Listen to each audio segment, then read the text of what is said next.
Hola a todas y todos, les doy la bienvenida a un nuevo episodio del Miedo a la Libertad. Yo soy Edwin Cáceres y compartiré con ustedes un momento en donde trataremos de analizar y profundizar en la crisis de nuestro tiempo.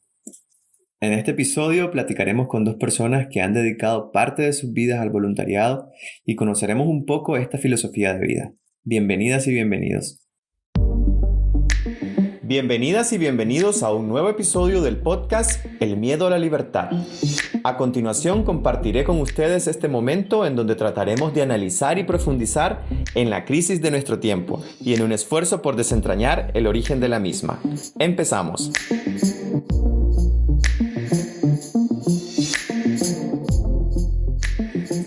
Hola amigas y amigos, prácticamente seguimos en cuarentena por causa del coronavirus y a pesar de que el tema de hoy, que trata del voluntariado como filosofía de vida, implique el contacto con los demás o viajes a otros países, pues no te voy a decir que te animes a hacerlo en este momento, pero sí a que te animes cuando termine el confinamiento, pues espero que te acordes de este podcast y tomes la iniciativa de hacer un voluntariado. Hay muchísimas organizaciones que necesitan voluntarios o voluntarias, pero no necesariamente se necesita dirigirse o ir a alguna organización de estas para hacer voluntariado. También se puede realizar por uno mismo. El voluntariado es una expresión de la solidaridad organizada que implica compromiso con las necesidades existentes y los objetivos colectivos. Allá donde existan estas necesidades, podrán existir organizaciones de voluntarios que precisen de la participación activa, voluntaria y solidaria de todas las personas. Los ámbitos, por lo tanto, pueden ser diversos. El día de hoy platicaremos con dos personas que han hecho voluntariado en campos diferentes y pues podríamos decir que estas personas han tomado el voluntariado como una filosofía de vida, ya que el voluntario o la voluntaria no solo se preocupan por sus necesidades, sino que también se interesa por las necesidades de los demás y a la vez se hacen responsables de sus soluciones. Ser voluntario o voluntaria es un estilo de vida que se apoya en los pilares fundamentales del altruismo y está basado en el compromiso solidario con nuestra sociedad. Bueno, y ahora quiero presentarles, sin más preámbulos, a mi primer invitado en este episodio. Él es Francisco Taratiel, una persona que realiza voluntariado y lo hace desde hace unos 18 años. Francisco, bienvenido a este podcast. Hola Edwin, pues muchísimas gracias en principio por haberme invitado y a tu disposición para lo que quieras. Bueno, Francisco, tengo entendido que tenés dos facetas en cuanto al voluntariado. Una de ellas es la de las tertulias pseudofilosóficas que realizas en un centro de mayores de Zaragoza, España, y que es el lugar donde empezaste hace unos 18 años. La otra es la faceta del voluntariado en el campo de la informática, y esta última la desarrollás en un colegio para mayores de la misma ciudad de Zaragoza. Pero contanos un poco acerca de cuál es tu motivación para trabajar como voluntario y por qué, en lugar de decidir dedicarte a cualquier otra cosa, has preferido invertir tu tiempo en este tipo de actividades. Te diré que todo empezó ahora va para 19 años, cuando me jubilé. Tenía la intención de seguir, era mi ilusión, después de 40 años de espera, que ya es mucho esperar, porque cuando terminé mis estudios de joven, pensé que podría, o por lo menos tenía la ilusión de poder seguir y terminar aquellos que había empezado, pero por cuestiones de la vida se pusieron, ya sabes que la vida, y como muy bien decía Ortega, yo soy yo y mis circunstancias. Bueno, pues en aquellas circunstancias no pude continuar porque lo que yo pretendía era, como te digo, completar mis estudios y hacer filosofía y letras, que era la continuación en aquellos tiempos y aún ahora, evidentemente. Bueno, efectivamente yo me preparé para ello o pensé en que podría hacerlo con toda la ilusión, pero surgió me fui llamado para el centro de mayores que tengo aquí muy cerca de casa, y la directora del centro me dijo que, bueno, que lo que quería era que intentara hacer una labor de voluntariado. como eso yo lo he venido haciendo durante mi vida en varias facetas, en varias ocasiones, de distintas cosas. De hecho, por ejemplo, te puedo decir que fue durante muchos años hasta que me expulsaron por la edad, evidentemente, de la donación de sangre. Y junto con esto, pues otras cosas. Bien, pero centrándome un poquito en lo que me estás comentando, aquella señora, una magnífica mujer, evidentemente, la directora del centro de mayores, como te digo, me dijo que sí, a ver si era que le habían hablado de mí, que quería, que podría ser, si podía hacer una labor de voluntariado en una faceta que en aquellos momentos, y si retrocedemos 20 años en lo que estamos comentando ahora, pues verás que efectivamente entonces había una auténtica necesidad y desgraciadamente mucha ignorancia, que era ponerte al día de la informática. ¿Qué es lo que pasaba? Pues que las personas mayores que venían al centro, que acudían al centro, se dirigían a la dirección diciéndole, bueno, oiga, pero ¿por qué no se puede que alguien nos dé unas lecciones? Porque mi hijo dice, oye, te tendrás que poner, y mis nietos, pero abuelo, pero bueno, ¿cuándo vas a coger el ordenador? Entonces, a raíz de esto, surgió, y entonces yo le dije que por supuestísimo que, bueno, que yo me consideraba, como sigo considerándome, un ignorante, pero que haría todo lo que estuviese en mi mano para poder hacer lo que ella me demandaba. Y ahí empezó. También tengo entendido que tenés un equipo de voluntarios y tocan la faceta de iniciación a la informática y otra en la que hablan de internet y correo electrónico. Contanos un poco acerca de tu equipo de voluntarios con los que trabajas y cómo desarrollan la labor de enseñar a otras personas. Sí, bueno, como te digo, aquella primera faceta fue muy compleja, hubo que preparar mil cosas porque entonces no había, y de hecho, concretamente en el centro, el nuestro fue a raíz de esta acción de la directora, fue el primer centro de Zaragoza en que tuvo un sitito donde había ordenadores, porque no los había, nos lo prestaron desde el ayuntamiento, porque sabes que los centros de mayores dependen del ayuntamiento de la ciudad, y entonces pues nos prestaron unos ordenadores, en fin, se le puede llamar ordenadores, ya entenderás lo que era hace 20 años, y además unos usados. Bueno, pues entonces empezamos. Y realmente, ya digo, fue una labor en donde empezamos con otro compañero que se acababa de jubilar, de una empresa de aquí de automóviles que tenemos en Aragón muy fuerte. Entonces se acababa y juntos los dos empezamos. Pero el tema se fue complicando de tal manera que dijimos, bueno, es que no podemos, es que esto no puede ser. Y empezamos a hablar con las personas que venían, a los socios que venían, y empezar a averiguar si había alguno que tuviese unos mínimos conocimientos al objeto de que nos ayudasen. Porque entonces las inscripciones se producían, y no te exagero lo más mínimo, porque tengo incluso constancia de los que han pasado por nuestras manos, por mis manos, que son varios miles. Bueno, pues entonces, como te digo, se presentaban cientos de personas para solicitando, pero teníamos 9 ordenadores. Y entonces la cuestión fue verdaderamente muy compleja.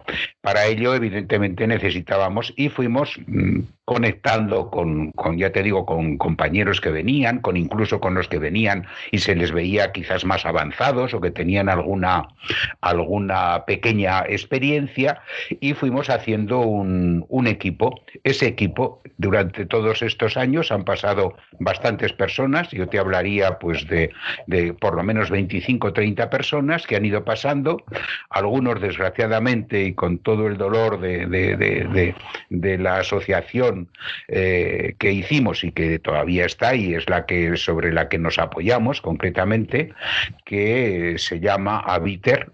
Es Asociación de Voluntarios de Informática de Terminillo, Habiter. Terminillo es el nombre del centro de mayores. Entonces hicimos esta asociación, la presentamos en el gobierno autonómico, la tenemos y sobre ello como te digo, nos apoyamos, y ahí es donde nació, y ahí empezamos a tener una cantidad de personas que empezamos lógicamente a tener mayor posibilidades, nos fuimos ayudando todos y así vamos atendiendo como digo, a la cantidad muy tremenda de personas que se iban. Y esta es la historia. Luego, lógicamente, se fueron, algunos, como digo, desgraciadamente murieron, así de claro, otros se fueron incluso de Zaragoza por otras razones, otros dijeron que bueno, que ya estaba bien, que ya llevaban años y que ya estaba bien de voluntariado. Claro. Y quedamos, y en este momento, después de, ya digo, de muchos años y con las cosas totalmente distintas de cuando empezamos, estamos en la actualidad, estamos 4. Y los 4 nos repartimos los espacios de semana porque, bueno, todo aquello que hacíamos en el centro se nos fue de las manos en cuanto, como te digo, cantidad. Yo recurrí a compañeros, amigos antiguos de 40, 50 años atrás, de cuando estábamos estudiando de chicos, cuando estudiábamos los estudios.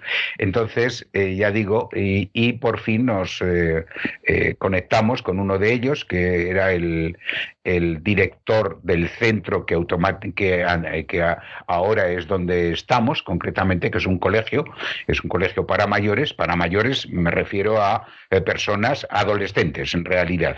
Pero dentro de ellos también estamos los mayores, los que yo nos llamamos los de la segunda juventud. O sea, personas que son las que entran dentro de de nuestro grupo, de los que atendemos, que son personas que estén situados, como digo, en esta segunda juventud de 60 a 90 años. Y esos son los que estamos atendiendo. Y a propósito de la pandemia, el confinamiento que estamos viviendo, yo me imagino que todo el esfuerzo que ustedes han hecho como voluntarios pues ha rendido algunos frutos en este momento, ¿no? Principalmente porque estas personas ahora tienen más conocimientos de informática y de cómo comunicarse de manera remota con sus familiares, ¿no? Por supuesto, por supuesto.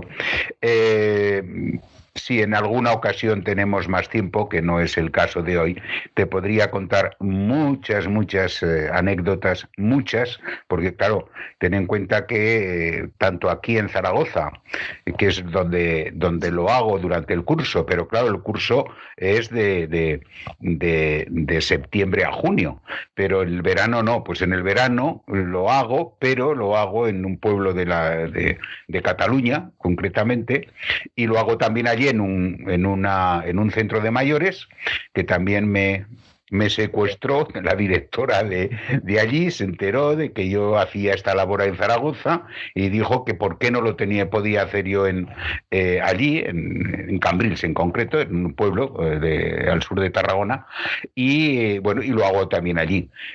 Te puedo decir que lo que te digo, que la experiencia evidentemente es de que yo llevo anotados y tengo una lista que me voy haciendo cada vez que hacemos los talleres, que son de más de 2.500 personas las que han pasado en este tiempo. Bueno, teniendo en cuenta que el uso del Internet en general es muy importante para nuestro día a día, ¿cuáles son los logros que has alcanzado con las personas a las que les impartís estas clases de informática? Los logros, yo te diría, como te comentaba antes, que te podría contar muchas anécdotas. Desde que varios de hecho en este momento, los 4 que componemos el grupo son personas que empezaron conmigo prácticamente sin saber nada, pero una vez que hicieron los talleres conmigo, bueno, yo les ofrecí, les dije, oye, pues visto tu comportamiento y en fin, y tú incluso, pues por ejemplo, tu currículum, uno de ellos, 2 de ellos concretamente son maestros que han estado durante 30 y tantos, 40 años ejerciendo, y que cuando se jubilaron, pues vinieron precisamente a hacer esto, porque después de llevar 40 años de maestros no sabían nada de informática, que esto es una cosa muy corriente. Ahora, por supuesto, es distinto, evidentemente. evidentemente estos últimos años, pero al principio esto era normalísimo. Personas que habían estado manejando un ordenador durante años y no tenían ni la más remota idea de cómo se manejaba un ordenador, porque como tú muy bien sabes, muchísimo mejor que yo, que eres más experto, efectivamente, cuando se está en una empresa y se está manejando un ordenador, sobre todo, repito, en aquellos tiempos, ¿qué es lo que ocurría? Pues que les daban unas instrucciones dentro de un programa cerrado y que le decían, bueno, pues mire usted, para hacer esta factura tiene usted que tecar aquí, aquí, aquí, aquí, y cuando no respondía, pues lógicamente llamaban al técnico y venía así, espera que te lo arreglo, y continúa. Pero ¿sabía lo que estaba haciendo? No. No, no lo sabía. Era lo mismo que estaba con un ordenador, pero haciendo lo mismo que hacía un colega suyo en la en la serie de montaje, donde estaba apretando tornillos a un coche para que saliera y pudiera funcionar. O sea, era una labor mecánica sin saber nada. Claro, luego, lógicamente, cuando ya se empezó todo esto, y no digo nada, cuando ya empezaron a aparecer los móviles, pues claro, la gente quería y decía, bueno, yo es que lo quiero saber manejar. Entonces, ¿qué hago? ¿Cómo? ¿De qué manera? ¿Dónde voy?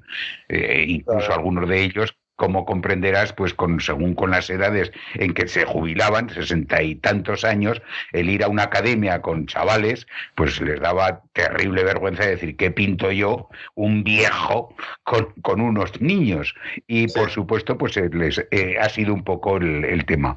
Y desde luego ha habido verdaderamente, te puedo comentar en este momento, simplemente con una persona, y con esto termino, que está en YouTube, que da lecciones de YouTube, o sea que imagínate, y que siempre me decía, ay, cuánto me alegro, me acuerdo de ti, que cuando la primera vez que empecé contigo, cuando nos dijiste que nos ibas a hacer un examen, y dice, nunca te lo he perdonado lo que sufría, y decía, hoy si no pudiera aprobar el examen, era una broma, pero por lo menos, y sin embargo, esta eres una persona, una señora, en el caso concreto, pues está llegado y sigue haciendo cosas extraordinarias y estando dando lecciones por YouTube. Bueno, pues genial. Y para nuestros oyentes que probablemente algún día han pensado en hacer voluntariado, pero que probablemente aún no lo han hecho por el motivo que sea, ¿qué mensaje les darías para que se animen a hacerlo? El mensaje que quizás yo me planteé, como te decía, he sido voluntario en muchas facetas, que no es el caso de que te cuente, pero en muchas facetas, pero siempre me ha llevado el mismo ánimo. Un ser humano, dicen los filósofos, ya sabes que es un tema que comentamos tú y yo, al margen de, que efectivamente un ser humano es aquel que está dentro de una sociedad. Y para mí, con mis ideas, ¿qué es ser un ser humano? Alguien que se ocupa de su entorno. Entonces eso es lo que a mí me ha movido siempre y es lo que pienso que es lo que convierte a un homo. Acabo de terminar un libro precioso donde está la explicación de cómo hemos evolucionado. Está dirigido por uno de los directores de Atapuerca, que ya sabes que es uno de los filones más grandes de antropología que hay en el mundo, y que efectivamente es lo que dice cómo hemos evolucionado, cómo hemos llegado a ser humanos. Los humanos, pues a base precisamente de eso, de ayudarnos. Entonces, ¿qué es ser voluntario? Pues un poco como decía Aristóteles, ser feliz haciendo el bien. Que es lo que puede conducir al ser humano. ¿Cómo eres feliz? Haciendo el bien. ¿Y cuál es el bien, por ejemplo, en este caso? Pues ayudar a aquel que necesita ayuda. Es tan fácil como eso. Claro, de cualquier manera, y perdóname, y con esto termino, concretamente, yo te diría que hace bastantes años, uno de los libros que tengo de cabecera, leí una poesía maravillosa, que la tengo y la leo muchas veces en todos los talleres, y que dice, y te digo simplemente el primer verso: jamás siento que recibo tanto como cuando aceptas algo de mí, cuando comprendes la alegría que siento al dártelo. Sabes que mi ofrecimiento no busca que estés en deuda conmigo, sino vivir el amor que siento por ti. Bueno, pues muchas gracias Francisco por tu participación y te deseo mucho éxito en tu labor y que sigas apoyando con este tema tan importante para que estas personas puedan acceder a los recursos de la tecnología. Y bueno, espero poder conversar con vos en alguna otra ocasión. Ya sabes que este espacio es tuyo. Sí, nada, muchísimas gracias a ti, por favor, por haberme llamado y desde luego que ya sabes que lo hemos comentado en más de una ocasión que estoy totalmente siempre a tu disposición para lo que haga falta, por supuestísimo, faltaría más. Como he señalado anteriormente, ser voluntario o voluntaria es un estilo de vida que se apoya en los pilares fundamentales del altruismo y es interesante escuchar cómo Francisco ha desarrollado esta gran labor para enseñar a todas estas personas que por lo general están olvidadas y el hecho de compartir con ellos los conocimientos de la informática les abre muchas puertas y les ayuda a tener una mejor calidad de vida. Y en un resumen de reflexiones críticas sobre el voluntariado por Marcos Cabezas González de la Facultad de Pedagogía en la Universidad Pontificia de Salamanca, nos explica que es innegable la importancia que está adquiriendo el voluntariado y que este movimiento, también denominado tercer sector, nace para cubrir aquellas necesidades que el Estado no logra satisfacer como una forma de actuación complementaria, nunca como una forma de reemplazar las obligaciones del Estado con sus ciudadanos. Pero esta tremenda evolución y crecimiento no va unida a una solución eficaz de las injusticias sociales. Pues muy bien, y ahora vamos a platicar con una persona que también ha desarrollado el voluntariado, específicamente en un proyecto llamado Hagamos Escuela en Senegal, un proyecto que nace en el estudio de arquitectura Dow Office en Barcelona y que se llevó a cabo a través de Foundation. Bueno, ella es Claudia Berisville y le doy las gracias por participar en este podcast, por darnos un poco de su tiempo y bienvenida, Claudia. Hola Edwin y gracias por invitarme. Claudia Berisville es una compatriota nicaragüense y el hecho de provenir de uno de los países más pobres y menos desarrollados de América le ha motivado y desde muy joven ha estado interesada en la cooperación internacional y en el voluntariado y en cuanto tuvo la oportunidad, pues la tomó. Y así fue como en el año 2019 Claudia fue parte del equipo de cooperantes en la dirección de obras del proyecto Hagamos Escuela, desarrollado en Tionquestil, Senegal, en un proyecto que duró 3 meses. Pero bueno, mejor vamos a dejar que Claudia nos cuente con sus propias palabras cómo surgió la idea del voluntariado en Senegal y cómo se desarrolló. Pues la verdad la semilla la plantó mi papá desde que yo era muy pequeña. Mi papá fue cooperante y llegó a Nicaragua en la década de los 80, en la posguerra, con una cooperación internacional suiza, porque él es suizo, y se quedó en Nicaragua. Pero antes de establecerse en Nicaragua, él ya había estado en varios países como voluntario y cooperante. Entonces, él obviamente nos había contado sus experiencias y desde pequeña supe que quería vivir una experiencia como esa. Entonces, cuando terminé la universidad, me tomé el tiempo de investigar proyectos, ONGs, que estuvieran enfocadas en mi carrera. Soy arquitecta. Y pues encontré este proyecto con esta fundación catalana y necesitaban voluntarios para la construcción de una escuela. Y pues me pareció súper bonito el proyecto. Arquitectónicamente hablando, es preciosa la escuela y como me encantó, apliqué al proyecto y cumplí básicamente los requisitos que eran saber algo de construcción, en esa área de construcción, tener las ganas sobre todo, la posibilidad de ir y hablar el idioma, que en Senegal el idioma oficial es el francés. Entonces me aceptaron y pues así fue como comenzó el voluntariado. Cuando llegué a Senegal, pues básicamente me di cuenta que era un trabajo a tiempo completo, solamente que no remunerado, porque trabajábamos de lunes a viernes de 8 de la mañana a 5 de la tarde, los sábados a mediodía, y los domingos pues no trabajábamos. Éramos 3 chicas, una vasca, una francesa y yo, y estábamos a cargo de la obra completa. Y a nuestro cargo también estaban 40 trabajadores hombres. Pues súper difícil esa parte. Nos hacíamos cargo de los presupuestos, de la compra de materiales, supervisábamos los trabajos en proceso, hacíamos soluciones técnicas in situ. Bueno, básicamente todo lo relacionado con la construcción. Fuera del trabajo, pues nos hospedábamos en la casa de una familia del pueblo. Era una familia de 4 adultos y 3 niños. Y esta fue como la parte más bonita del voluntariado, vivir con esa familia. Nos trataban como hijas, literalmente como hijas. Y nosotros les decíamos papá y mamá a los jefes de esa familia. Y como éramos las únicas extranjeras del pueblo, era un pueblo súper pequeño, pues todos nos conocían y nos invitaban a comer, a bautizos, un poco de todo. Entonces, esa convivencia con el pueblo fue lo más bonito de todo. Era básicamente trabajar y encontrar las horas libres para disfrutar el pueblo. Y ese básicamente fue el voluntariado, disfrutar el pueblo, porque fue increíble.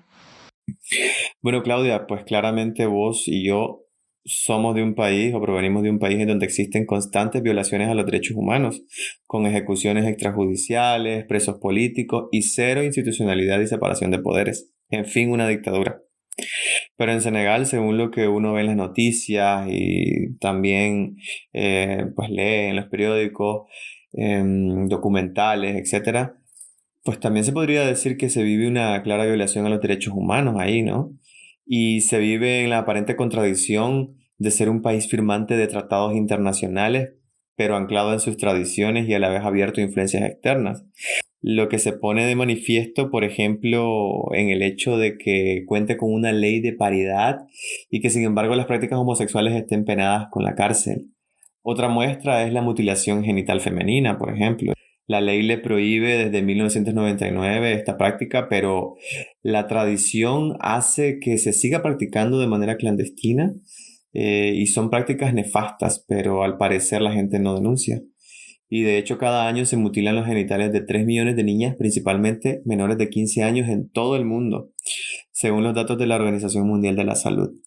Claudia, aún sabiendo previamente estos datos tan desgarradores y al margen del desarrollo de tu proyecto como voluntaria y entrando ya en el ámbito de tu experiencia personal, ¿cómo fue tu vivencia en Senegal para vos que sos una mujer y sabiendo que ibas a un país donde prácticamente las mujeres no tienen derechos?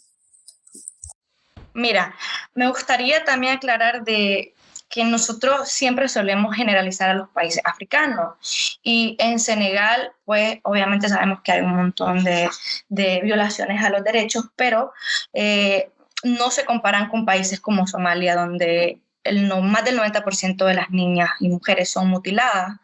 En cambio, en Senegal es una minoría y es una práctica ilegal. Entonces, generalmente hacemos esta comparación y decimos África es así, pero no. Entonces, hay que ver también rango. Entonces, Senegal no es tan extremista como otros países. Ya entrando al tema, es un tema súper complejo porque es un tema cultural muy arraigado.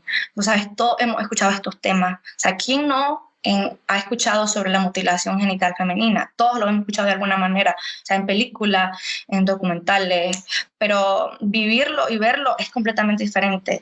La semana que yo llegué a Tionquesil, al pueblo, había un festival a la ablación, a la mutilación genital femenina. Y ahí fue como cuando pisé suelo, porque yo sabía que esa práctica existía, pero vivirla y ver a esas niñas que sabes que iban a sufrir eso es completamente diferente, o sea, leerlo que verlo. Entonces es un tema súper complejo y sabes que yo suelo comparar estos temas de mujer con nuestro país, en Nicaragua, porque, por ejemplo, mira, hay cosas ilegales en Nicaragua, pero son normalizadas, y hay cosas en Senegal que son legalizadas y son normalizadas también, como estos temas. Mira, el tema de la ablación, tuve la posibilidad de hablar con chicas que fueron mutiladas y sorprendentemente la mayoría estaban de acuerdo con esta práctica. ¿Y sabes cuál era su argumento? Que mitigaban un poco la promiscuidad de las mujeres, porque obviamente en cualquier parte del mundo la promiscuidad de una mujer no está tan bien vista como la promiscuidad de un hombre. Luego también hablé con chicos del tema de la ablación y ellos no están de acuerdo en su mayoría, pero ellos se basan en argumentos más físicos y sexuales. Para ellos no es tan placentero tener relaciones sexuales con una chica que tenga la ablación que tener relaciones sexuales con una que no sea mutilada, ¿ya? Entonces, las mujeres se basan en argumentos morales y los hombres se basan en argumentos físicos. Entonces, el tema también de la poligamia, también suelo compararlo con Nicaragua, porque yo soy de un pueblo pequeño en Nicaragua. Y yo me acuerdo cuando era súper pequeña, en primaria, escuchar a mis compañeritos y compañeritas decir, es que mi papá está con la amante tal, es que mi papá está con la amante tal, o mi papá está con su otro hijo. Ya, entonces en Nicaragua hay muchos núcleos familiares y está normalizado que el hombre tenga varias familias o varias mujeres o varias parejas. Simplemente que no se permite que se casen. En Senegal es básicamente lo mismo, solo que es legal que se casen y la mujer es la que acepta. La mujer decide si casarse o no casarse con un hombre que ya tiene otra esposa, ¿me entendés? O sea, básicamente por eso lo comparo, porque que en Senegal sea legal no quiere decir que sea peor que en Nicaragua. En Nicaragua lo normalizamos siempre. El tema de la homosexualidad también es súper rara porque en Senegal sí que son penadas las prácticas homosexuales, pero solo si sos senegalés, si sos africano. Porque fíjate que llegó una pareja de chicos, una pareja de chicos homosexuales al pueblo y eran voluntarios también. Y la gente lo acogió igual que a nosotras. Lo invitaban a comer, se daban súper bien, o sea, no hubo problema alguno, porque ellos están claros de que somos culturas completamente diferentes. Ya, entonces, en nosotros es aceptable, pero en ellos no es aceptable. Básicamente son un pueblo, diciéndolo de una manera empático, porque tienen prácticas culturales diferentes a las nuestras y no suelen, porque nosotros platicamos mucho con ellos, y no suelen como juzgarnos, no nos dicen, ¿por qué ustedes tienen parejas del mismo sexo? ¿Por qué ustedes, qué sé yo, muestran más piel? Que para ellos todo eso está mal en su cultura, pero no suelen decirnos esas cosas. En cambio nosotras sí estábamos como siempre encima de ellos, que no, que eso está mal, que no, ya sabes, según nuestro punto de vista, por supuesto. Por eso digo que Senegal no se podría comparar con otros países, porque yo creo que estos temas en Somalia no se podrían tocar. O sea, yo como mujer y extranjera no podría venir a hablar a un hombre y decirle, no, que está mal que te cases con tres mujeres, o que está mal de que mutiles a tu hija. No lo aceptarían jamás. En cambio, en Senegal sabemos que estas prácticas están malas, no están bien, pero en Senegal no se suelen hacer tanto estas prácticas y el pueblo, o sea, está como desarrollándose mucho más, tienen una cultura un poquito diferente por la influencia extranjera. Entonces, ese tema sí es muy importante, pero sí que es súper complicado, creo. Y es que yo soy de Latinoamérica, entonces no hay gran diferencia. O sea, el único tema chocante para mí fue el tema de la ablación. El resto, el trato de la mujer, es básicamente igual que en Latinoamérica, aunque suene feo, pero es básicamente muy parecido. Claro, y me llama la atención lo que dijiste acerca de la ablación, al platicar vos con estas mujeres, con estas chicas, y cómo lo ven, cómo es su punto de vista de una práctica un poco sádico-masoquista que al final se normaliza y que en realidad pues ya están acostumbrados, ya está normalizado, las mujeres están acostumbradas, incluso podríamos decir que lo sienten parte de ellos, parte normal. ¿Sí? No se me olvida una frase que fue la primera chica que le pregunté, que fue la primera vez que pregunté sobre el tema de la ablación, y le pregunté a ella qué pensaba, que si ella tenía una hija, si lo iba a hacer, y me dijo literalmente, por supuesto que se lo haría, porque si no se lo hago, saber con cuántos hombres se va a acostar, porque pone en comparación a ella, que como ella está mutilada, ella solo ha tenido una pareja, culpan básicamente al clítoris de todos los problemas, ya, o sea, que como no lo tienen, les quitan esos problemas. Pues bien, la verdad que es impresionante escuchar tu vivencia, todo lo que pudiste ver. Pero aparte del proyecto de construcción de la escuela, en tu perfil he leído que además el propio proceso de construcción también fue un medio de formación en sí mismo. Este tipo de proyectos, ¿en qué beneficia en cuanto a la formación profesional de los que pueden llegar a ser voluntariado? Pues mira, eso depende del área de trabajo. Si tienes suerte y estás en un voluntariado que tiene que ver con lo que estudias o lo que quieres estudiar, pues vas a aprender muchísimo más. Pero en general aprendes muchísimo, muchísimo. Yo, en lo personal, aprendí a lidiar con 40 hombres en una obra. En mi vida iba a pensar que iba a ser tan difícil, porque nosotros no, éramos 3 chicas, ¿no? Te comenté que éramos 3 chicas, y a veces tomábamos decisiones y aunque estuvieran bien tomadas, eran cuestionadas siempre, siempre porque éramos mujeres. Estoy hablando por los trabajadores, porque los trabajadores eran locales. Siempre eran cuestionadas, siempre. En cambio, si llegaba el jefe, el arquitecto, que era un jefe muy bueno él, pero él nunca estaba porque él vivía en Barcelona y llegaba una vez cada 2 meses. Entonces, él no tenía la información que teníamos nosotros, por supuesto. Entonces, cuando él llegaba y él decía, se va a hacer esto, esto y esto, aunque ellos supieran que estaban mal, decían, sí, señor, porque era hombre. No, ahí no había ningún cuestionamiento. Entonces, ahí te das cuenta de los prejuicios tontos, estúpidos que tenemos, que en campo, como sos mujer, por ende sabes menos que el hombre. Entonces, esa experiencia me ayudó un montón a crecer en ese particular, porque ya sé más o menos cómo lidiar ese tipo de temas. Pues bien, Claudia, y ya para finalizar, según lo que has comentado en tu perfil, desde muy joven estuviste interesada en la cooperación internacional y el voluntariado. ¿Qué le dirías a esos jóvenes y a las personas en general que tienen o que también tienen la semilla de desarrollar el voluntariado, pero que, bueno, no se atreven aún, ¿no? Pues que se lancen, que no la piensen 2 veces, si tienen la oportunidad, la posibilidad de hacerlo, pues que lo hagan, no se van a arrepentir nunca. Es de las experiencias más enriquecedoras, bonitas y productivas que podemos vivir. Y no solo por el hecho de que te sentí útil, pues que ayudaste a algo, sino personalmente hablando, o sea, la experiencia vivida no la va a coger ni con 10 años de estudio, o sea, es una experiencia súper bonita. Además, creo que debería ser parte fundamental de nuestro bagaje profesional. Creo que todos deberíamos de hacer de alguna manera un tipo de voluntariado. Bueno, pues muchas gracias, Claudia Berisville, por tu participación y por tu tiempo. Y espero que sigas desarrollando más proyectos tan importantes como este y que podamos seguir conversando en otra ocasión. Claro, muchísimas gracias a vos, Edwin. Pues bien, hemos escuchado 2 facetas del voluntariado totalmente distintas, pero que a la vez tienen un único objetivo, como lo es el altruismo y la empatía.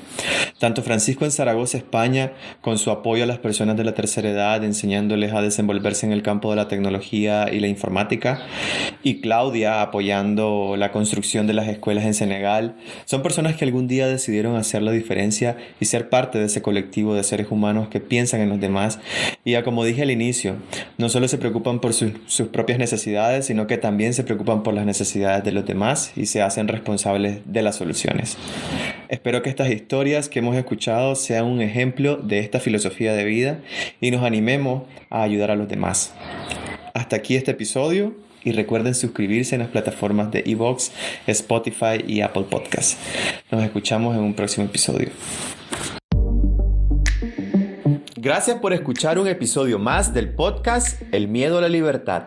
Recuerda suscribirte en las plataformas de iVoox y Spotify. Te espero en una próxima ocasión.